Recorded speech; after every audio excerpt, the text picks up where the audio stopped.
Well, greetings. Welcome. It's great to have you here. My name is Jonathan Foust, and I'm delighted to have this time to share some time for practice, some time for exploring how these practices can change your life. And this particular topic we've got coming up is one I have found just so helpful, and I'm hoping you'll get something out of it as well. So before we launch, I always like to offer my gratitude. First of all, my gratitude to you for being here. My gratitude to our amazing producers, to Glenn Harrison and Leo Gimo, who make this possible. Big thanks to the Insight Meditation Community of Washington, who helps to host this event, as well as my friends at the Unitarian Universalist Church in Arlington, which has been the host of this. And not least, my thanks to our mindful movement teacher and to our mindful dialogue leaders. If you want the whole Monday night experience, you can, at 6:30 Eastern Standard Time, join a mindful movement session led by Rita, Anna, or Lynn, all really wonderful teachers. That'll help to kind of lube you up and prepare you for the meditation. And then the talk, and after the talk, you can join Ray Manioki and Tara Cassidy to explore mindful dialogue, which is a chance just to connect, to share about the practice in your life, to share about the talk, to share about what's happening. So you can get all those links. Those are Zoom before and after. You can get those on my website or on my Facebook page. And as well, a big thank you to you for your support. This is all offered freely with the intention that no one is ever denied access to these teachings. I find that just tremendously inspiring. And if you're inspired to help support that, thank you. The greatest gift is to practice. So may your practice be rich and full, and may you continue to offer the fruit of your practice to your unfolding path and to those you live with and work with and so forth. So it's all just one big giveaway, isn't it? You can also sign up for on my website. I have a monthly newsletter with a summary of talks and my photography for the month. That's available there too. So we're exploring here this whole idea of how do you work with problems through this lens of mindfulness? And there's a lot to explore here, but the essence of it is using your body as this tuning fork for coming into presence. The more you can do that, the more you have this sense of here and now, and access to this sense of what resonates.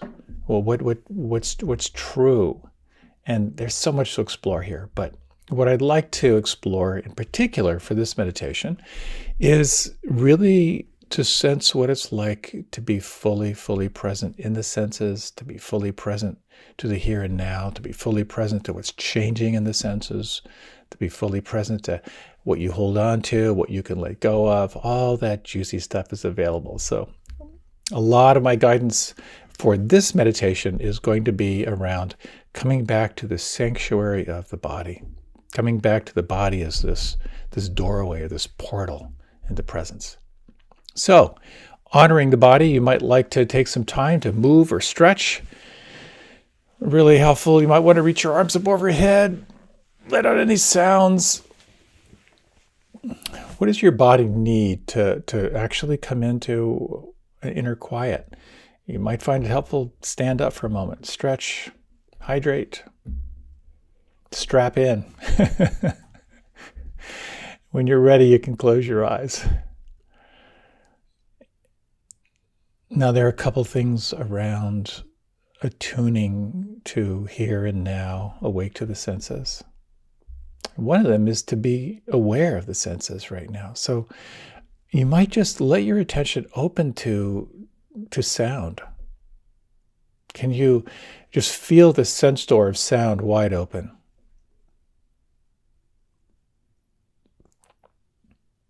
Notice all the sounds that are the closest in, and sense, if you can, the sounds that are at the very furthest edge of your capacity to hear.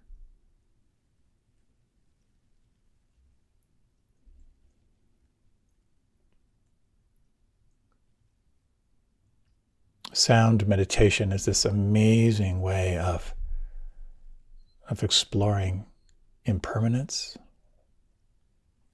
how sounds change, how exploring how the mind will fixate on one sound. And if you notice, if you just focus on one sound, it's like listening to one note in a symphony.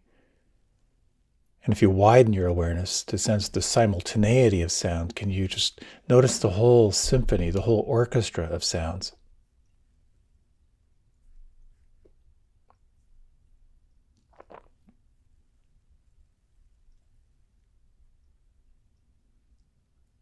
The third element of sound is, can you notice how the sounds are utterly impersonal? They're beyond your control. And you are the one who is aware. You are the one who has the capacity to not only notice the intimate detail of sound, but also the capacity to let them flow.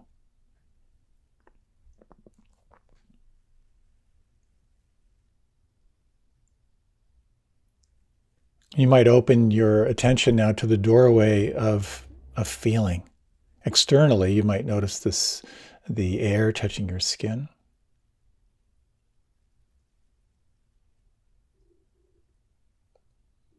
You might explore what are the most predominant pressure points right now? Maybe the lower back, the buttocks, the backs of the thighs, maybe the soles of the feet.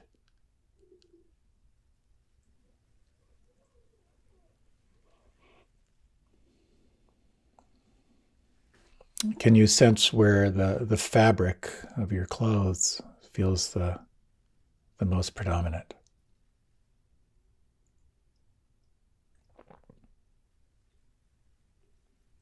And internally, you might explore this whole doorway of feeling. Are there any areas inside that feel unpleasant, tight or congested or flaring?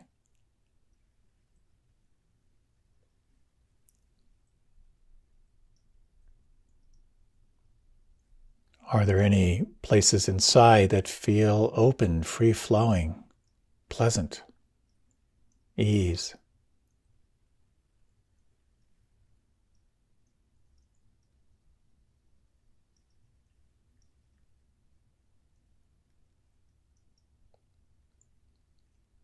And you might sense inside everything in between, this quality of neutral feeling.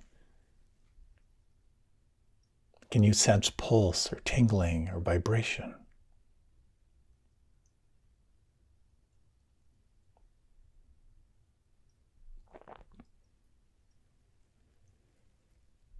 You might turn your attention now to the perception of smell. Is there any particular smell that you can discern right now?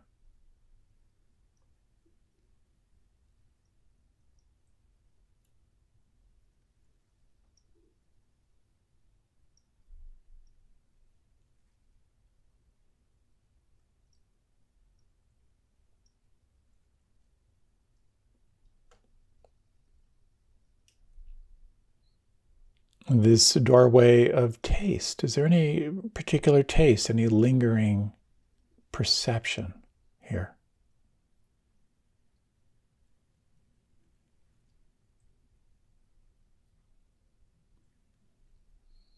And the doorway of sight, with your eyes closed, if your eyes are closed, notice the play of light beyond your closed eyes.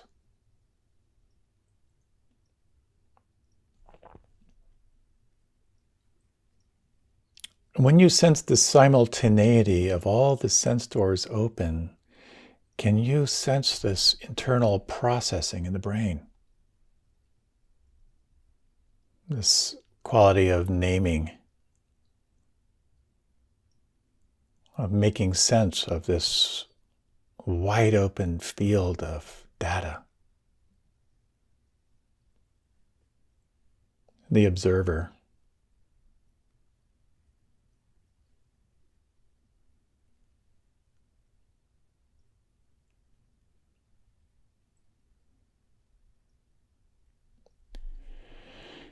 Can you imagine or feel what is sometimes called taking the seat of the witness? And being the observer of this play of senses.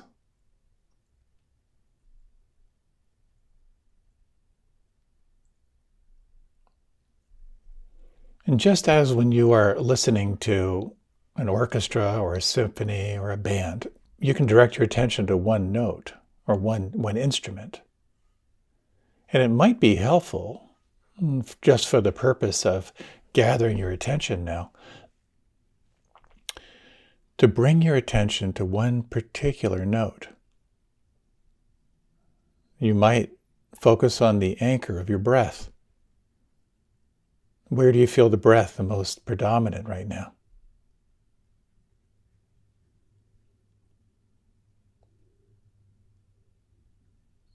You might like to have as your predominant anchor the sounds, to again shift your attention to the sounds and notice if you can actually feel the sound vibrations.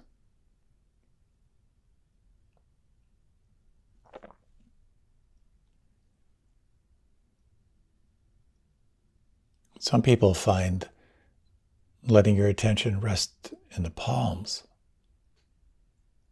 to be a very powerful anchor, to open, relax, and feel the pulse, the vibration in the palms, perhaps in the fingers and thumbs. And for this next period of time, you might select one of these anchors. Let this be your primary focus of attention. The mind will naturally move into commentary and drift to anticipation of the future or view of the past. That's all completely fine and actually kind of beyond your control. But that moment when you notice your mind in a story or commentary,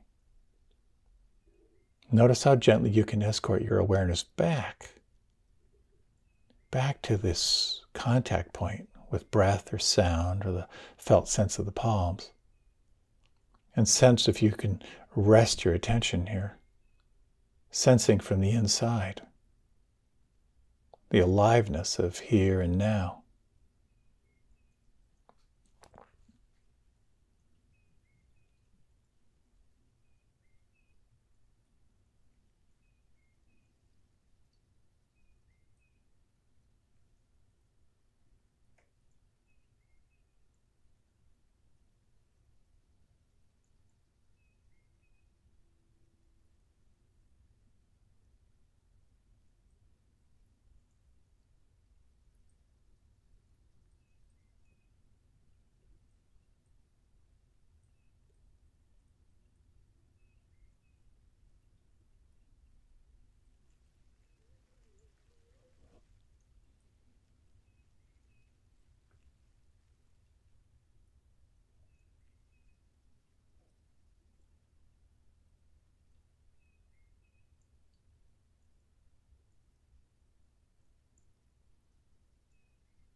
As you let your attention again return to your anchor,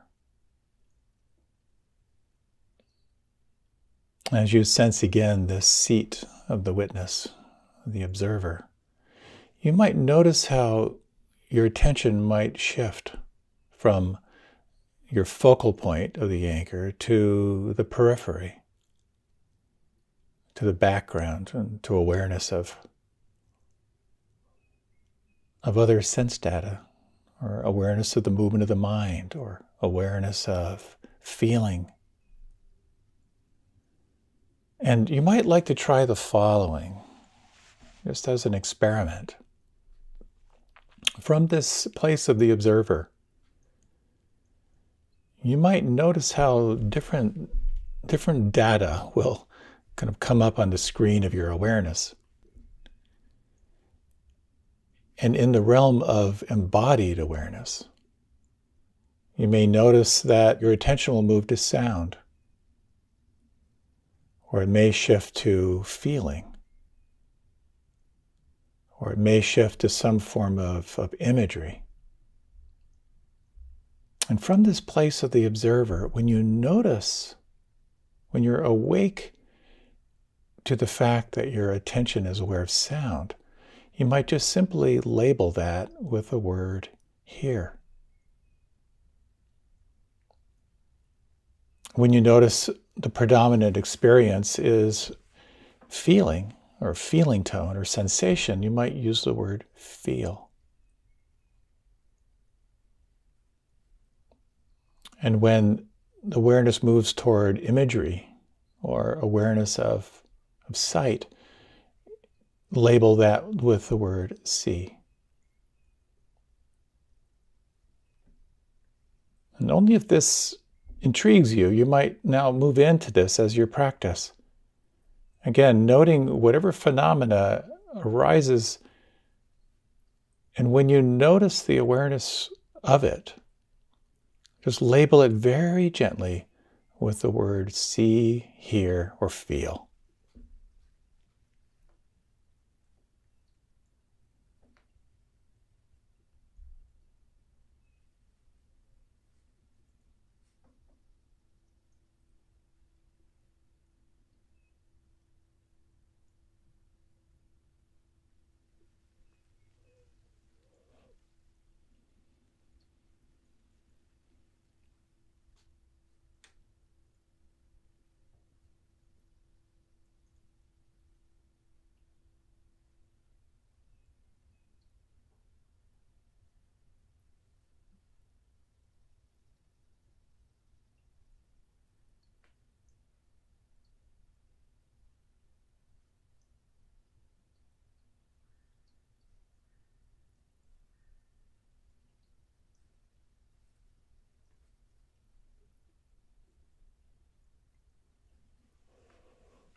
At any time, you can refresh the practice. You might soften inside and direct your attention back to your anchor or your focal point. And you might just, for the next 3 breaths, just sense how intimately you can feel it.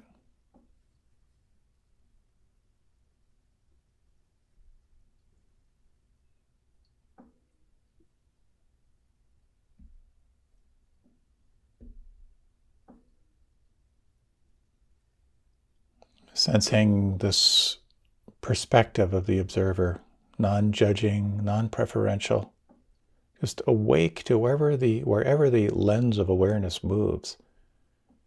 And you might, if you like, refresh this practice of labeling. See, hear, and feel.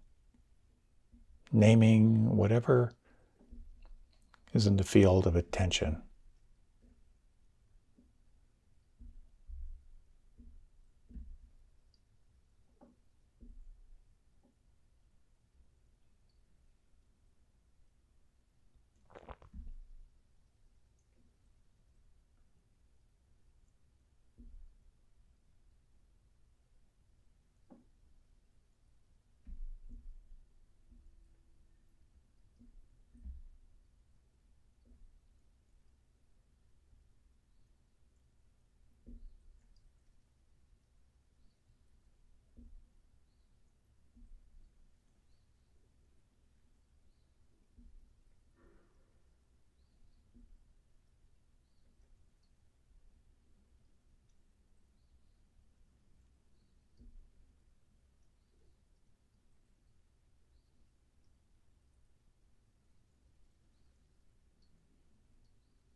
You might notice now if you could relax even more.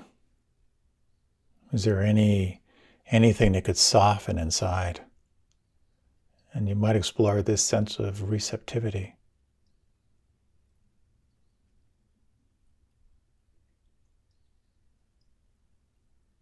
And you might also notice if it's possible to simultaneously relax and to sharpen your attention, refreshing the sense of the observer.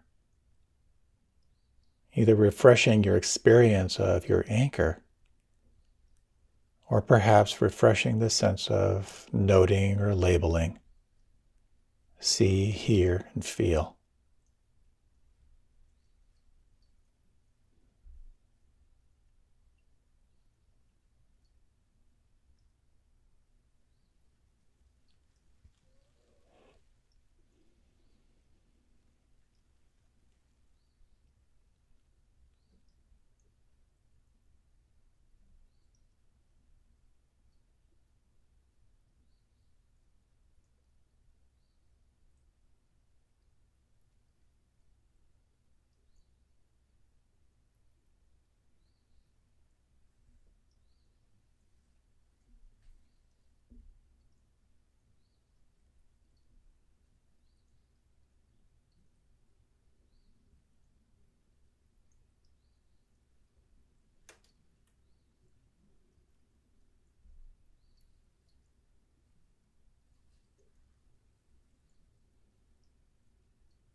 What are you noticing right now?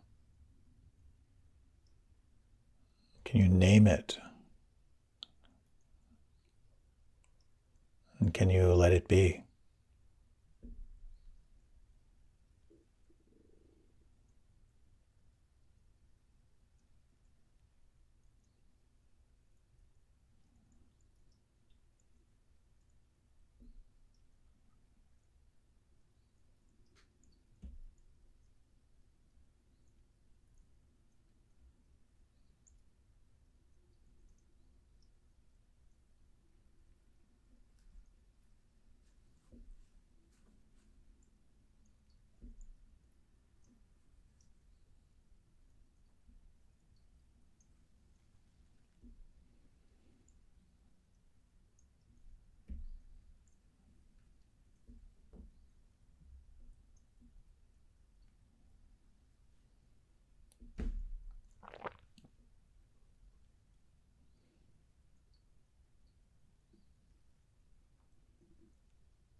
In these remaining 5 minutes or so, it might be helpful to refresh your practice.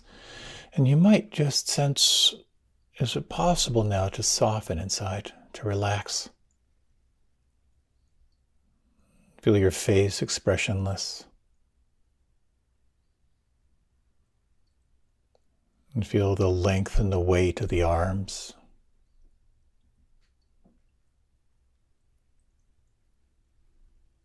And you might soften your palms. And notice if you can sense any pulse or tingling or feeling here.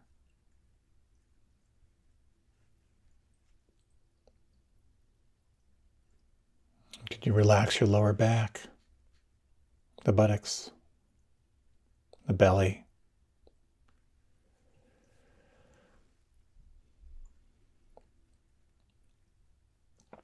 You might feel the length and the weight of your legs. And sensing from the inside the soles of the feet and the heels. And can you sense a quality of softening and receptivity, receiving this breath, these sounds?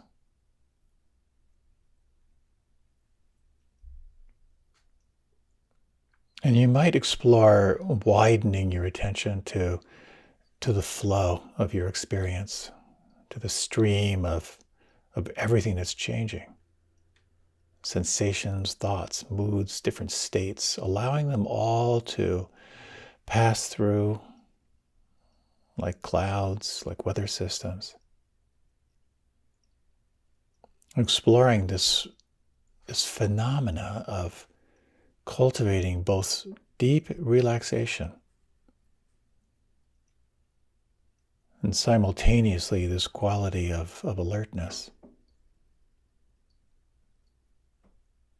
Awake to every detail and allowing it all to change and flow.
You might ask inside right now, what could soften? What could relax? What could let go right now?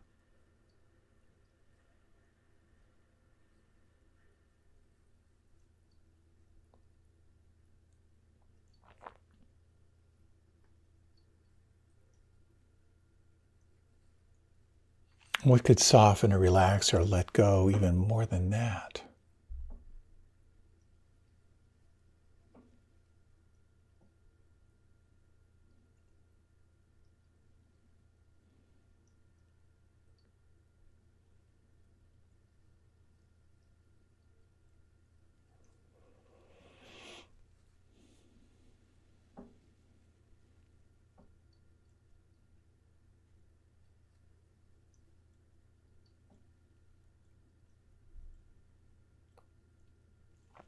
Where do you feel the breath right now?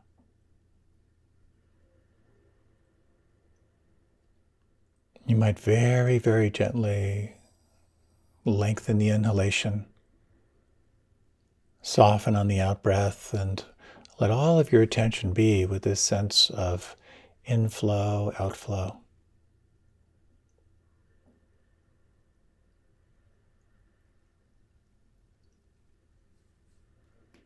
You might soften all technique, just simply relax and feel.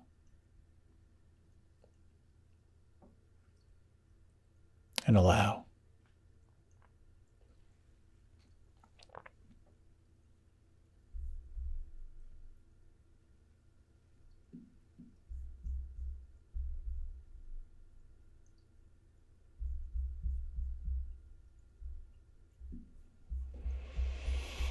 With your eyes closed, you might let your head drift a little to the left and right.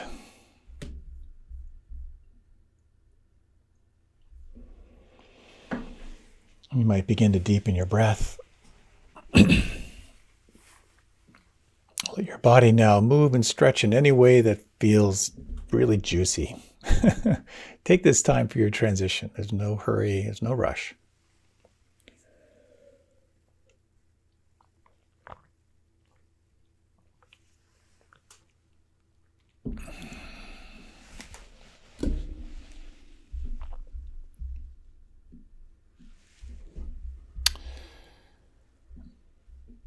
And you might like to reach your arms up overhead, stretch up to the left side, the right side, let out any sounds.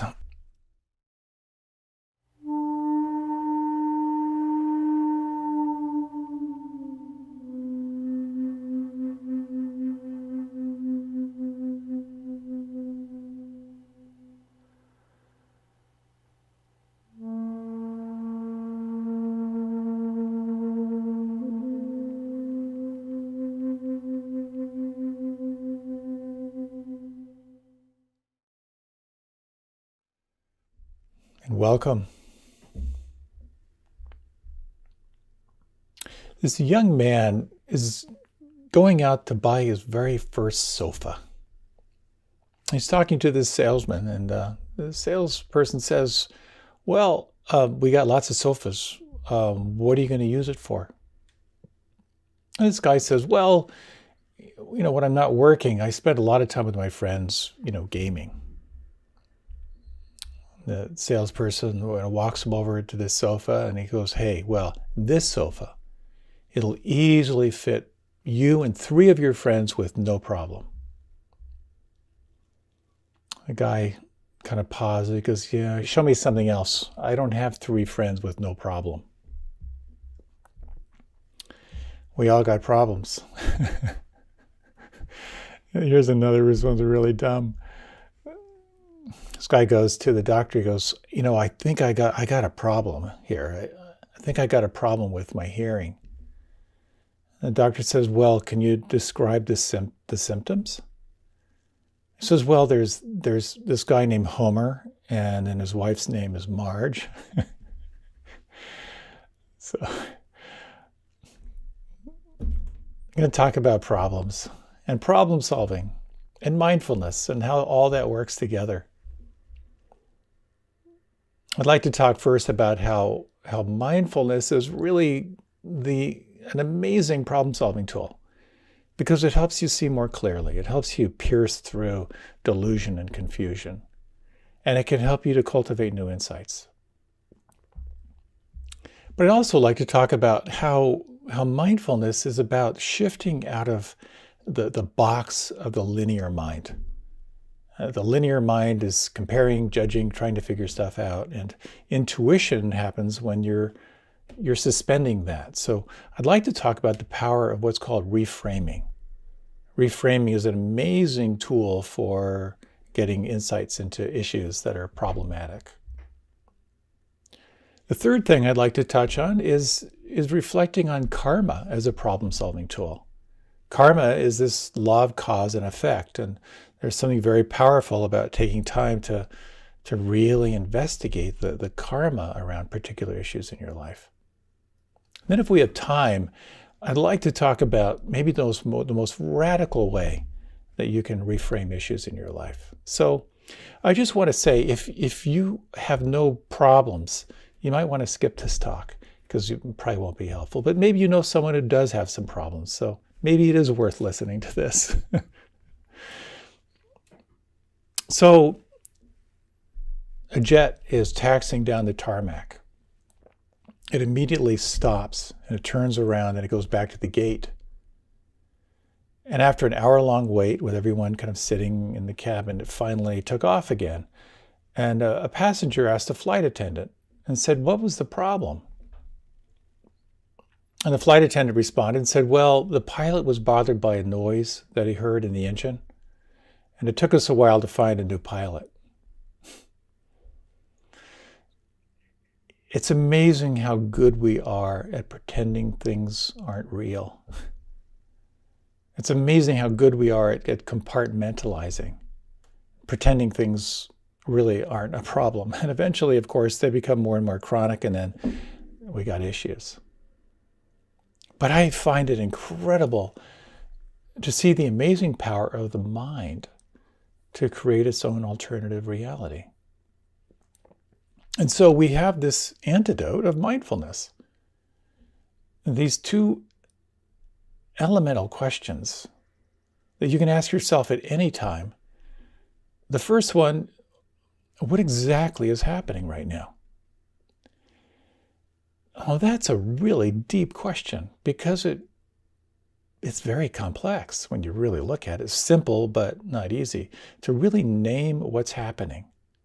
When you can name it, you have just developed a sense of greater wisdom. That is to say, your capacity to name what's true, not your preference, not your embellishment, not how you want it to be. But when you can name what is happening, you're naming what's true. The second question is, can you be with it? Or how are you relating to it? And this becomes a very powerful tool. Because of course, what happens is when in any given moment you ask yourself what's happening, and then you ask, can I be with it, or how am I relating to it, you will immediately see your preferences. You'll immediately see how you're pushing away, how you're trying to nuke something unpleasant, or how you're reaching for something better. And this is life. We are just reaction machines. If we don't examine our moment-to-moment experience, all we're doing is pushing away the bad stuff, grasping for what we think will be better. And in that, we're simply a pinball being bounced around. And so here's an interesting little Zen Pop Quiz.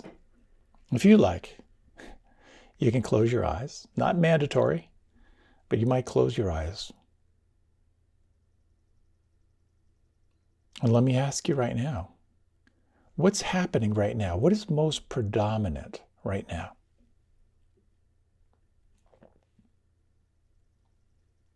And how are you relating to it?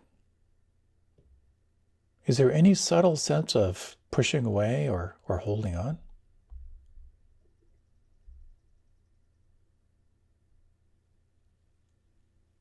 Now, can you imagine, just for the next 3 breaths, not reacting, just letting things be exactly as they are?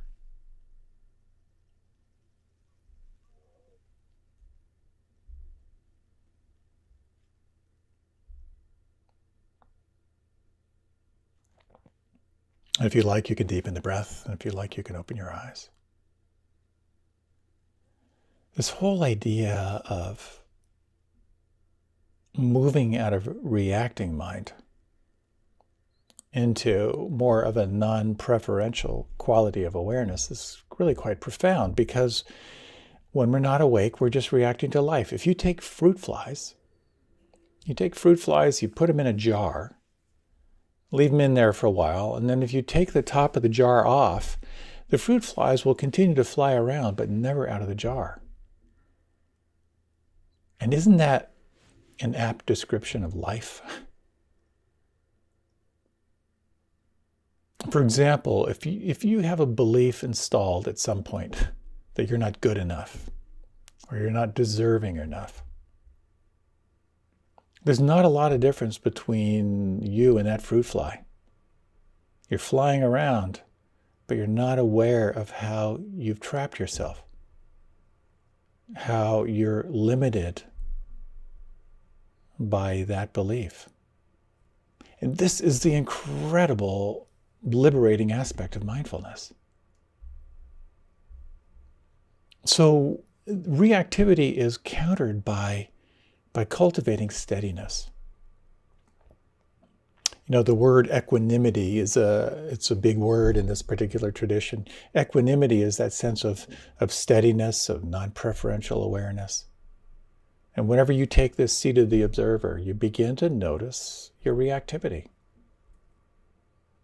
Noticing how you are constantly buffeted by what's referred to as the 8 worldly winds. So here you are filled with equanimity, and then here comes the wanting mind.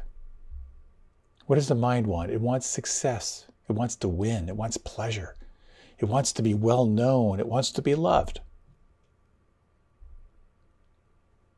On the other hand, there's the aversive mind. And what does the mind not want? Well, the mind will do whatever it can to avoid loss, to avoid pain, to avoid shame, to avoid blame.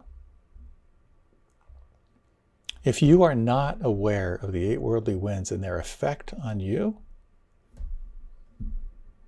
you're stuck. You can have success in life, but it might be based on wanting to avoid loss and pain and shame. The freedom comes through this quality of mindfulness, the sense of self-observation without judgment, cultivating, and maybe just in little moments, this quality of non-preferential awareness. It's one of the most radical acts there is, to pause. As the Quakers say, don't just do something, sit there. And unless you pause, you're stuck in that jar, whatever you're habituated to. Which leads to the next thing I'd like to talk about, how you can change the frame of your perspective. And here it gets really, really interesting. Reframing is a very powerful practice because it'll shift you out of the fruit fly jar. I like to tell this story. I try not to tell it too much, but it's such a good illustration. So forgive me if you're familiar with this one and you've heard this a couple times.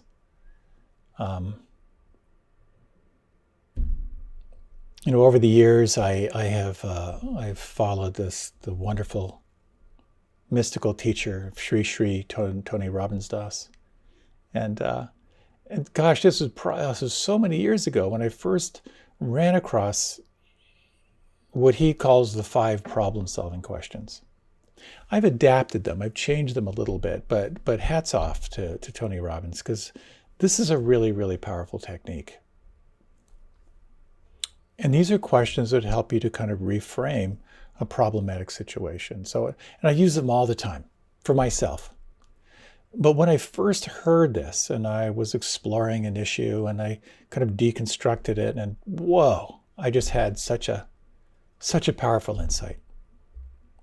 So pretty soon after I kind of learned this technology, I was at work. And at that time, I was the president of Kripalu Center, large, complex, very, very complex organization, over 300 people on staff and serving thousands and thousands of people. And we were all, kind of young and inspired and not very professional. Myself as the perfect example.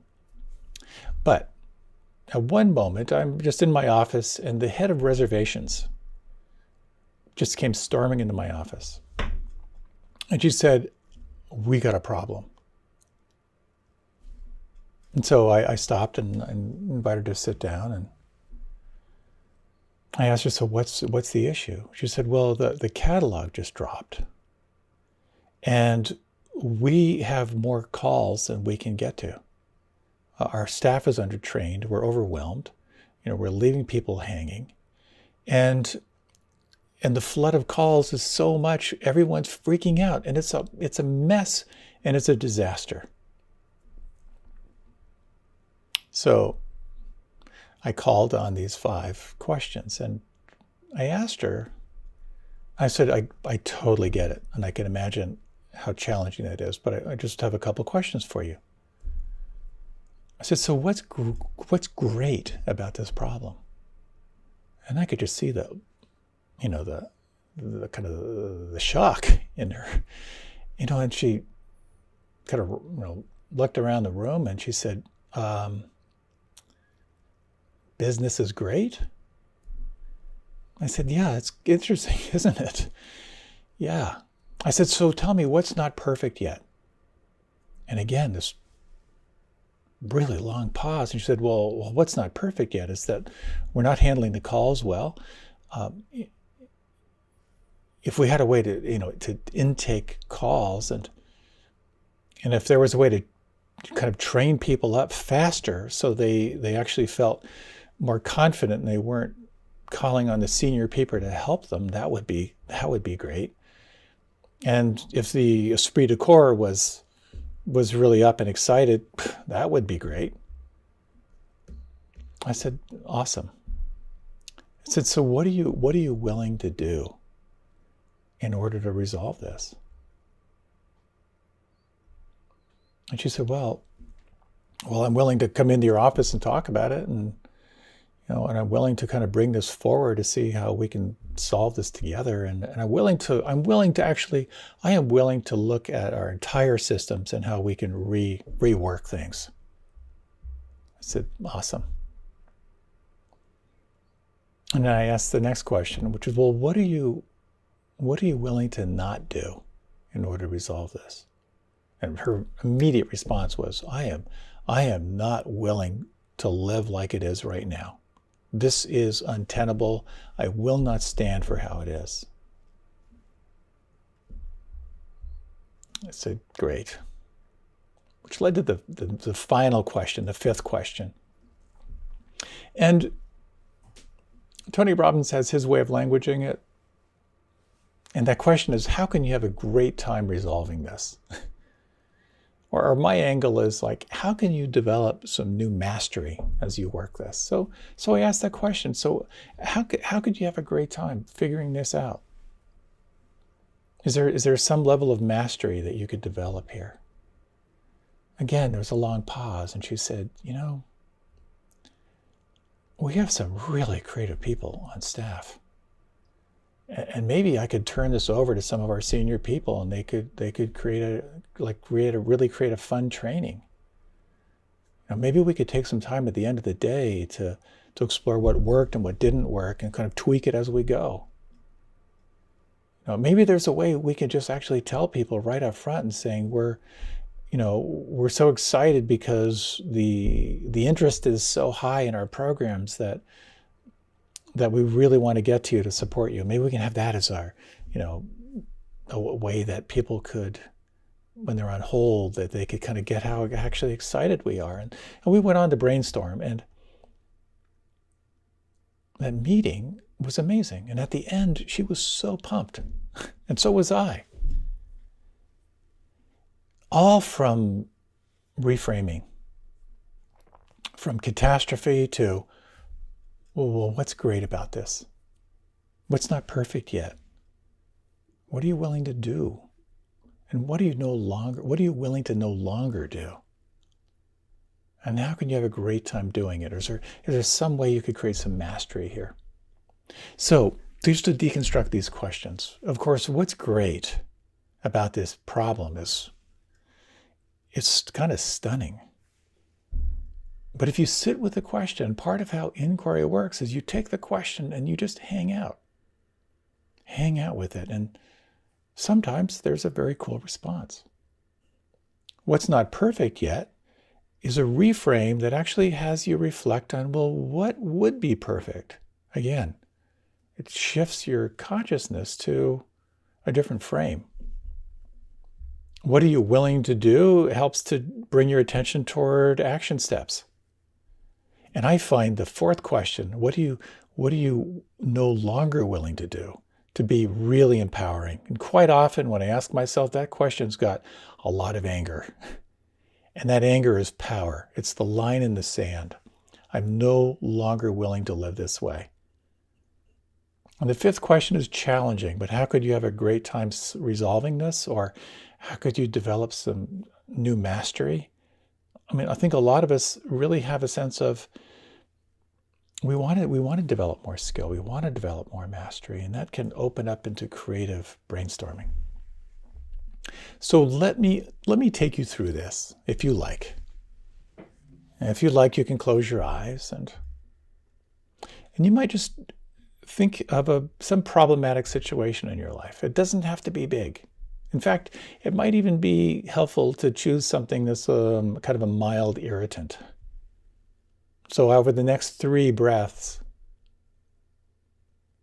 just take a few moments and reflect on a particular issue that feels sticky for you.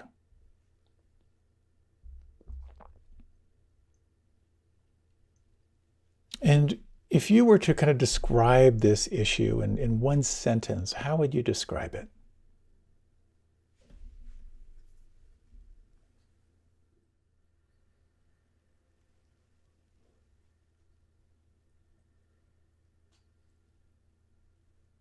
I'll offer these questions and give you a little bit of space. And again, the question is, you're dropping the question in and you're just noticing what arises out of that question. The first question is, what's great about this?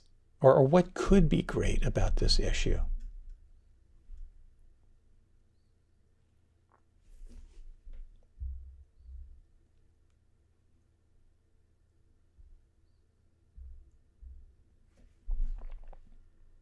The second question, what is not perfect yet? What's not perfect yet?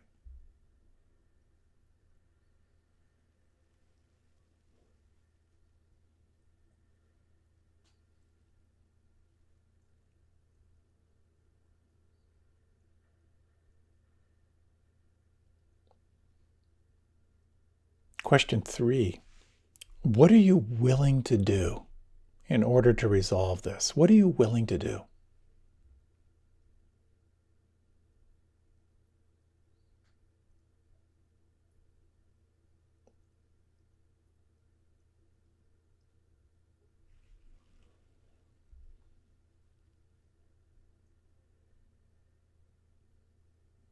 The next question, what are you no longer willing to do?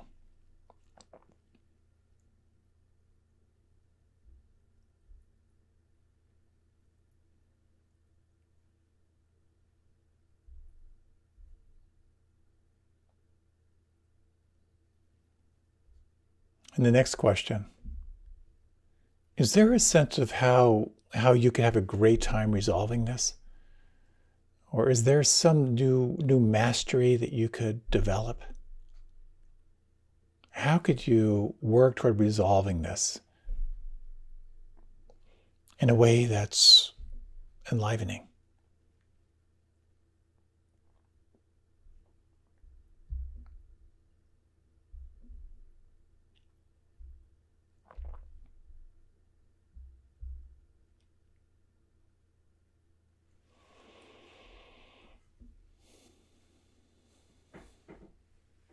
You might now gently deepen your breath.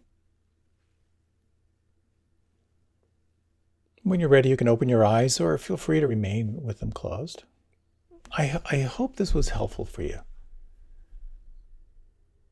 And if it wasn't all tied up in a neat bow, just to trust that asking these questions can be a very powerful way of sort of shifting your perspective around it. And this is the practice of reframing. It's about moving outside the linear rational mind, asking yourself questions that sort of expand you beyond the fruit fly jar that you might be living in the moment. You know, we get so tight and so grim in our lives, and certainly these days, I tend to be there a lot. But this one poet had this wonderful reframe. And the poet said, sometimes it's helpful to take the 3,000-year view. When I think about the turmoil in this life right now, on this planet, in the context of 3,000 years,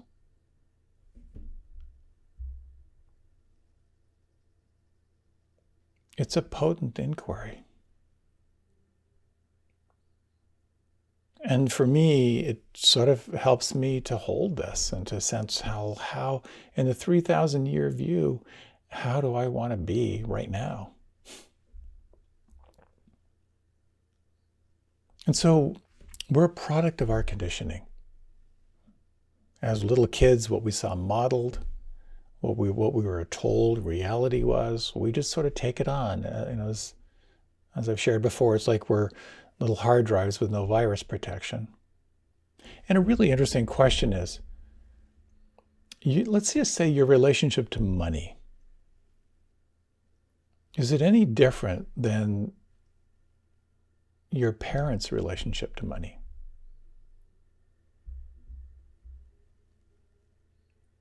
How much of their relationship to money have you absorbed, and how much are you living through that? And just a little glimpse into how our conditioning plays through our life. And there's a really interesting question that I find really helpful.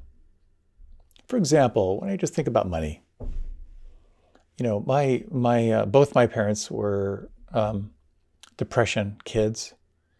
My father, when he was a little kid, his mother would bake bread and he and his sister would bike around town to sell it. And, they lived out of their garden and it was really, really tight. And there's a certain frugality that is part of my lineage that definitely plays through.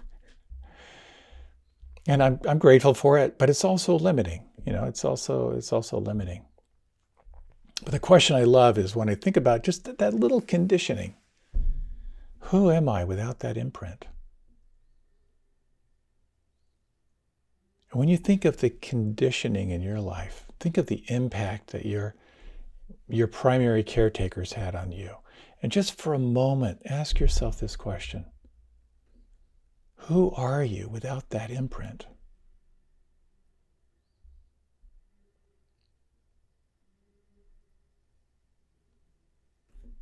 I love that question.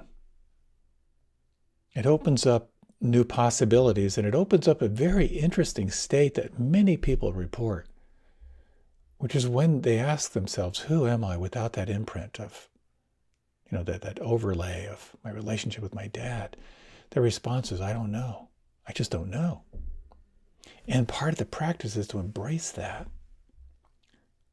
Because that I don't know is actually this doorway to the field of infinite possibility. I don't know who I am if I'm really okay as I am. I don't know who I am if I'm actually a good person. I don't know who I am if I'm smart. Our conditioning sets the frame for what you think is possible. Sometimes it's really helpful to look at that conditioning and to really explore how it's playing out. So I had a dog. He's been gone a long time now, maybe, over 10 years. He lived about 15 years, and he was an amazing dog. He was what's called a Royal Standard Poodle, which is a gigantic poodle. At his prime, as his fighting weight, he was about 115 pounds. He was really big and super strong and very alpha. So his name, his name was Hakuna Matata, which means, translation is no worries. I thought, that would be a really good name for a dog who's like run off and you don't know when he's coming back, just to be yelling, no worries, no worries. And his favorite thing in the world was, unfortunately, hunting and killing things. He had a very, very strong prey drive. And I remember when he was a pretty young pup, we were hiking in New England. It was in the mountains. It was like in February. It was cold and crisp and clear. There's this fresh snowfall overnight, like light, puffy snow just covering everything. And he was off leash, racing around. I could hear him up on the ridge, and didn't hear anything for a while. And I heard this noise, and I looked to my right, and these 3 deer burst through these hollies.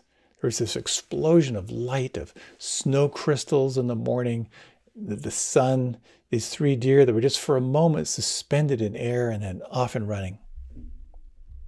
And about 1.5 seconds later, there was another explosion through the bushes, and there's Hakuna suspended in air, surrounded by ice crystals, his tongue hanging out of his mouth with a look of absolute joy in his eyes. He was a handful. And I remember hiking with him once, and there were some deer who were kind of running off a little in the distance. I looked at him and I said, "Don't you dare." And he looked at me and he looked at the deer. And he looked at me and he looked at the deer. And I could just see in his brain, it was like pack mode, hunt mode, pack mode, hunt mode, pack mode, gone, hunt mode. That's a pretty good description of us. We have these energies inside. Something wants it, something isn't so sure. Do I play it safe? Do I take a risk? You're probably familiar with the marshmallow experiment where they take little kids and they say, they're seated at a table, they put a marshmallow in front of them, they say, you can have this marshmallow now, but I just need to tend to something. I'll be back in a few minutes. And if you can wait, I'll give you 2 marshmallows. It was very interesting. It was an experiment in delayed gratification. And some of the kids were like, they just couldn't stand it, and they just ate the marshmallow. Other kids were able to wait. And they did follow-up studies, and they found that the little kids who had the capacity to delay gratification tended to be much more successful in academics and successful in accomplishment and so forth in life. They're kind of able to kind of overcome that immediate need for gratification. So there's this direct connection between your capacity to delay gratification for something better and success in life. At least that's my possibly distorted understanding of it. And so it's very, very helpful when you're really caught in a problematic situation to really pause and experiment. What would it feel like inside if I just ate the damn marshmallow? What would it feel like inside if I waited a little bit longer and had 2 marshmallows? So you might even ask yourself, if you went to bed early tonight, or maybe have an espresso and watch a movie, what would the outcome be?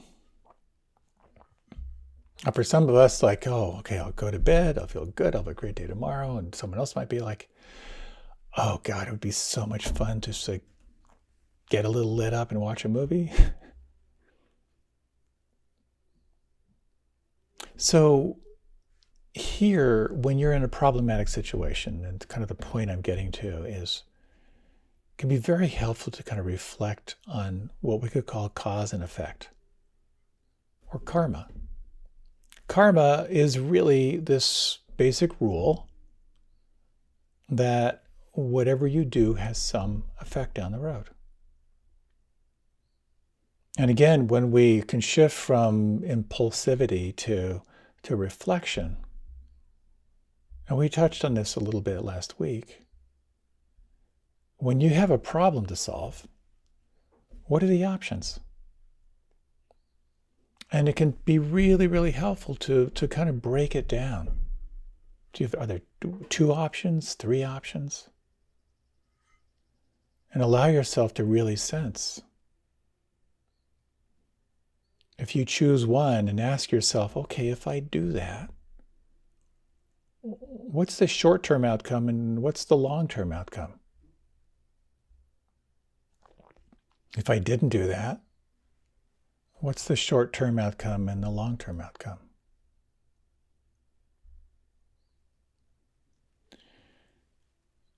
And so much of this is this reflection on cause and effect can be so helpful. When you realize, usually where there is a problematic situation and you're confused, there's something inside that wants one thing and something inside that's not so sure or doesn't want it. Teasing that out can be really, really helpful.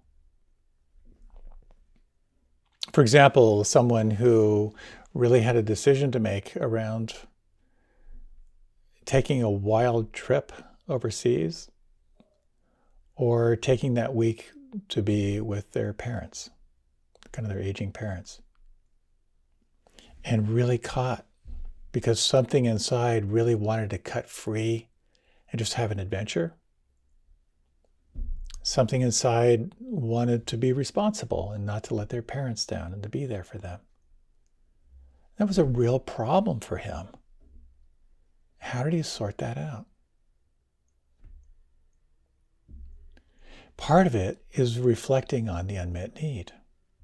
And he realized that if he went to be with his parents for a week, he really had a need to cut loose. He had a need to have fun. He had a need to have an adventure.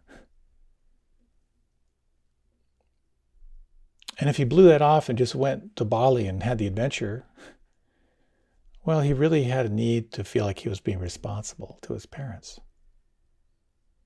That he wanted them to know that he really did care. And for him, when he realized that part of the problem that he was wrestling with was that could he possibly get his needs met in either one of those cases? And so for him, he realized that to go on that adventure, what he really needed was to let his parents know that he really cared about them and to assure them that he was going to be there for him. So he had a conversation with them, and they were completely cool with it. They really wanted to have an adventure, and they wanted to hear about it. And so he actually realized that what would sort of meet their needs and his needs was to send them little updates and send them photos. And they actually had a really wonderful kind of vicarious experience with him. So it's an interesting reflection when you're in a problematic situation. What are the needs that you have? Something wants it, something's not so sure.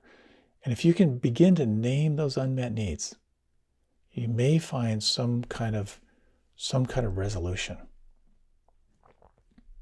And again, all of this at its very, very base has this accessing this quality of mindfulness. And again, I really don't like the word mindfulness. I much prefer non-judging awareness. It's about opening to new information. It's about getting outside of the linear judging mind and outside of your conditioning. So sometimes problems can be solved by changing your state. You just simply explore how you can shift your attention, shift your state that's more open, more filled with ease. Sometimes it's really helpful to take this stance of the witness, the observer. Just let go of judgment and open up to new information. Sometimes it's really helpful to explore some questions that can help you to reframe what's happening and how you're relating to it. So what's great about this issue? What's great about this problem? What can I learn about this? What's the opportunity for mastery here? What's not perfect yet? What am I willing to do? What am I no longer willing to do? Sometimes these questions can get you outside of the box of the comparing and judging mind and open you up to what we could call the intuitive mind, too. Sometime in this mindfulness tradition called Buddhi mind. And Buddhi mind is awake mind. It's this quality of awareness that is unfettered by fear, it's unfettered by desire, it's unfettered by hatred, it's unfettered by confusion. The doorway is relaxation, calming, arriving, taking the stance of the observer. It's about moving from the linear mind to what Deepak Chopra describes so beautifully as this field of infinite possibility. You can't get there through the mind. It really requires that you cultivate a powerful shift. What I didn't have time to get to here is what I kind of think of as the ultimate reframe question. And I'm going to talk about that next time. And it has to do with awareness itself. I'll give you a little taste. My friend Anam Tubden, we've led a number of retreats together. He's a really wonderful, wonderful, sweet teacher. I encourage you to check him out. He wrote a beautiful book. The title of the book is No Self, No Problem. When we're tightly bound, trying to figure out what's the right thing to do, when you are connected to a tightly bound sense of self, inevitably your options are limited. Part of this practice of mindfulness, of accessing non-judging awareness, of asking questions that open up the frame of your perspective is about you're mucking around playing with that sense of self. The tightly bound self for these moments gets suspended.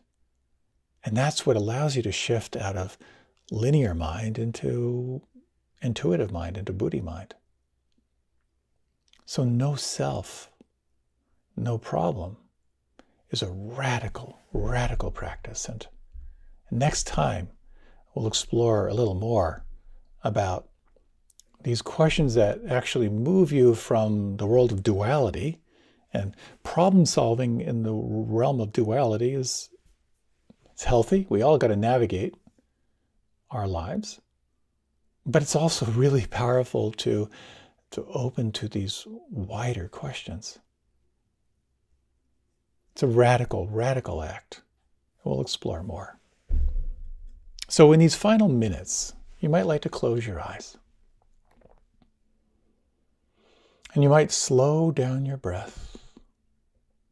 Notice where you feel the breath on the inside right now.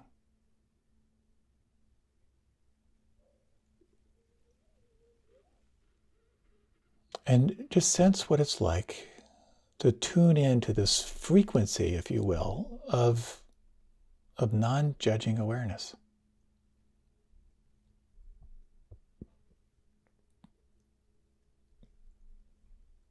This quality of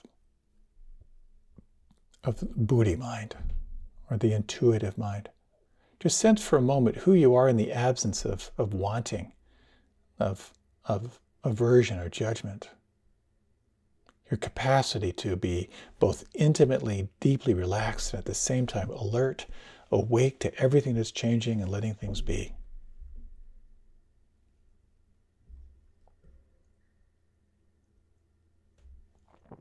I'm going to offer you a question. And with the question, allow yourself to be really quiet inside and just notice what organically arises. When you sense all that's changing in your life right now, when you sense this quality of the awakened quality of the Buddhi mind, non-judging awareness, what advice do you have to give yourself?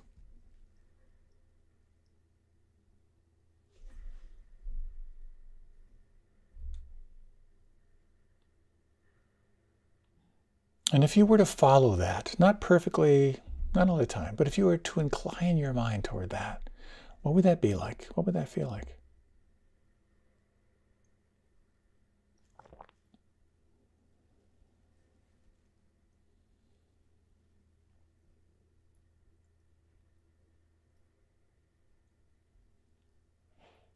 As you're ready, you can gently deepen the breath.